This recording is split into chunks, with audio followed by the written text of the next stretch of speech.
If you guys weren't tuned in to last week, he was 128-62. I was 115-75, whooping my ass by 13 games. I had a good week too, boy. Yeah, you had a pretty decent one. Week 14, you were 11-5. I was 9-7 in week 14. So overall, now you are 139-67.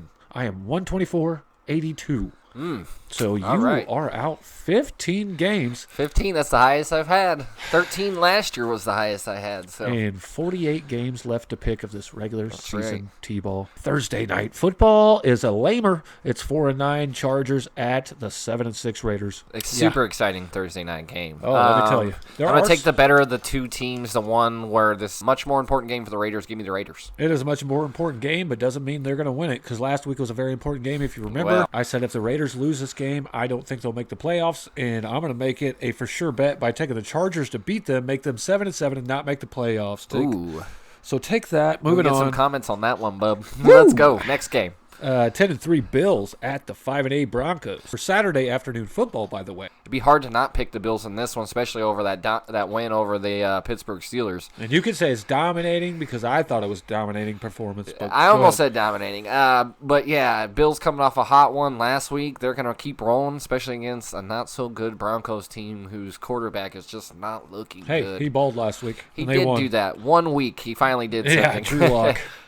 Bills, definitely Bills. Yeah, give me the Bills too. Moving on, 4-9 Panthers without McCaffrey again. They thought he was going to play. He's not going to, but they're going to the Green Bay Packers, who are 10-3 on Saturday Night Football. Yeah, Packers need to win this one to definitely stay in that first place spot. But the Packers are going to keep it rolling. They want to solidify that number 1 seed. There's a real good chance for them to go 3-0 over the next 3 games because they're winnable games. Titans aren't looking too good. That's next week. But I got to thank the Packers and Aaron Rodgers and Devontae Adams, who have been ridiculous. Don't forget to shout out to Devontae Adams, broke a Packers record with most consecutive games in a row with a touchdown reception. And that sets at 8 weeks straight, and he could continue that, and I think he will this week against that Panthers defense and offense that's not going to be able to stay toe-to-toe with Aaron Rodgers' Green Bay Packers. Moving on, 5-8 49ers at the Cowboys, 4-9 on Sunday afternoon. But the Cowboys are just a sorry sack of shit. I'm just sorry to say it. They whooped that ass last week. Wow. Who did they play last week? It was the Bengals that they beat last week, but still, they whooped that ass. I mean, you should be whooping that ass, but True. Still, it's hard for me to pick the Cowboys. But yeah, I gotta go with Niners, bub. I'm gonna take the Cowboys because this is a huge game for the Cowboys. If they lose, Cowboys are at home too. But I'm saying for that division because it's so shitty and everybody else is only now the Washington football team is out 2 games on them, so they need this win. And I don't know if that's in their playoff or their mind is playoffs and winning this division because they have a good chance left. They're only down 2 games. There's 3 games left. So I'm going to take the Cowboys to try to push for that NFC East division title. Next game. Yep.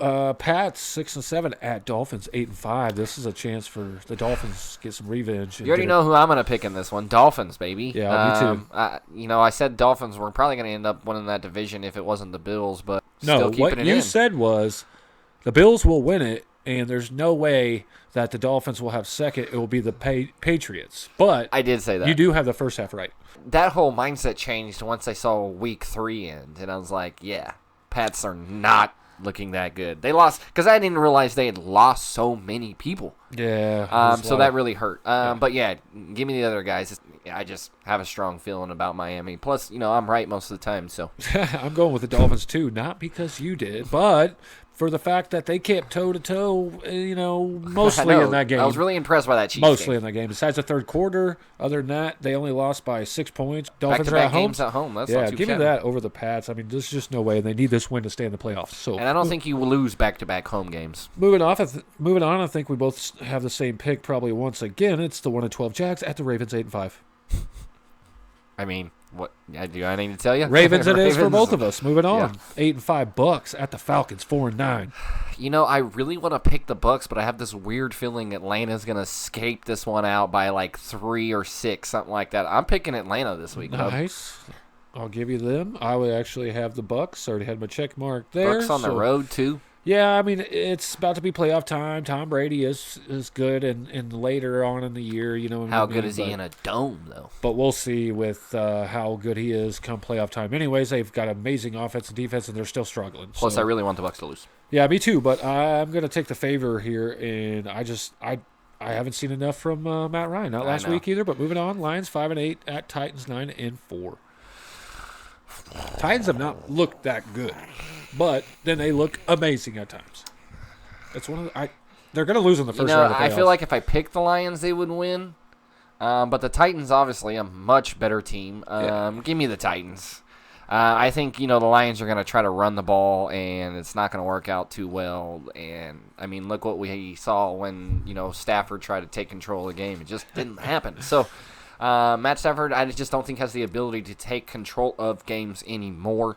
I think he needs to move on strictly from I've told you this. Detroit. And haven't I said they need to move on from him? So, Titans take this one. Yeah, I got Titans too because not only that. Who's going to stop Derrick Henry? Well, Matthew Stafford's probably not going to play in this game because if you remember last week, he got crushed by Kenny Clark from the Green Bay Packers in his ribs, hurt his ribs, and he's already rocking with a hurt thumb. So I did not see that.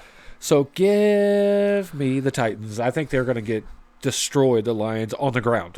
Oh, yeah. Moving on, 4-9 Texans at the Colts. 9-4 as well. This is look. Let me just go back real quick to the last game. The Titans are playing the Lions. They are neck and neck for first place in that division. Either one of these teams lose from here on out, it's going to be tough for them to make the playoffs or win the division. So they're both sitting at 9-4. Go ahead. Colts at Texas. I'm going to take the Colts. Colts are at home.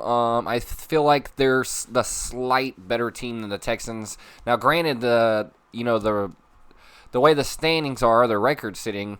Obviously, the Colts are a much better football team, but again, people, these are division games. Yeah. So you have to take a lot into consideration. Now, obviously, if this wasn't a division game, I'd be like, yeah, Colts, no problem. But it was a little tougher than that. Colts at home just sounds like a better bet in my opinion. Didn't take me very long to pick this game after watching the Texans get whooped by the Bears last week, like 30-something to 7 or 30-something to 6, whatever they had. So give me the Colts. No way the Texans have a chance in this game. 4-8-1 Eagles at the Cardinals, who are 7-6. Jalen Hurts getting a second straight start. He won last week against the Saints. So first of all, everybody needs to stop sucking his dick. Right, thank you. He's played how many games, and he's gone against which teams? 1.5. Yeah, it's hard for me to pick the Eagles. I just can't do it. I don't, especially if you're relying so heavily on this rook to, or when you ball games at the end of the year. It's just that's going to be hard to do for a rookie, and especially against a team like this. Yeah, the Cardinals need this win to get into the playoffs and stay in the playoff race. And so give me the Cardinals. I just don't think there's no way they lose this game to the Eagles. Eagles shouldn't have beat the Saints. That's all I'm going to say. Moving on, I think we both know this answer. It's the 0-13 Jets. First time they've started that way. And at the Rams, 9-4. We got 3 teams in the NFC West still battling for a playoff spots. That's an easy win. These 3 teams need these wins, especially Rams, Jets. I mean, Jets going on the road. It's going to be a very tough day for the Jets. Yeah. Rams. Give me the Rams. That number 2 defense or whatever they got right now is going to demolish the fucking Jets. I'm going to say it's like a 40-6 game. It's another team the Rams definitely want to be playing at this time in the season, too. Yes, sir. And my third favorite team, 9-4 Browns at the Giants, who are 5-8. Browns lost that close one to the Ravens last week. I think they get back on track here. Browns, if they're going to do that well against the Ravens, divisional team again, and just lose – like that. That's pretty tough. Basically, and this is had Sunday that night. Game locked. This is Sunday night football, by the way. So Browns, give me Browns. That was Sunday night football. Monday night football is 11-2 Steelers at the Bengals. Steelers. I mean, yeah, okay. Next, 9-4 Seahawks. Washington football team at 6-6. They win this. They're sitting at 500, and now we don't have a losing fucking team that's going to win a division and go to the playoffs. Yeah, I'm going to go with Washington on this one. Seahawks I believe they are on the road. So number 4 defense, I think, total defense right now. And I'm pretty sure their secondary is holding the people to only 197 yards. That's first in the NFL. So they have like the top secondary in the league right now. Yeah. I'm going Seahawks because Alex Smith did get hurt in that game, and Dwayne Haskins comes in and looks like trash. I was just about to say, with him being hurt, I mean, they're already struggling offensively. If they were like this much better on offense, they'd be a solidified playoff team right now. Right. And sitting over 500. I just think they get lucky and they win this one on the road purely off defense. Okay, well, or at home purely off defense. Yeah, I'm taking Seahawks on this one because of the Alex Smith thing. I don't know if he's going to be 100%. I don't know if he's going to play it all, and I'm not going to put my trust in Dwayne Haskins. I mean, the man shattered his fucking femur and came back. So true, he should come back from that injury. Moving on, last but certainly not least, 6-7 Bears at the Vikings, who are 6-7. So I need the Bears to win this one. Yeah, give me Bears. Okay, I'm taking Vikings because after last week's loss to the Bucs, they're going to be pissed, and they know they need this win to stay in the playoff hunt, which is going to be very tough. They're going to have to win their next 3 games, I think. Yeah. But I think they can do it behind Dalvin Cook if they just listen to me. But that is Week 15 Quick Picks T-ball. 15 quick picks, guys. That Week 16 is approaching quickly. Ooh. Playoffs will be right around the corner. Don't worry, guys. We're going to get you all the playoff information we can as far as who we got winning. This is the Heat Waves Podcast, your favorite sports YouTube channel. Of course, I'm T-Ball. And I'm Mr. Bradley. You stay classy, YouTube. Thanks for stopping by.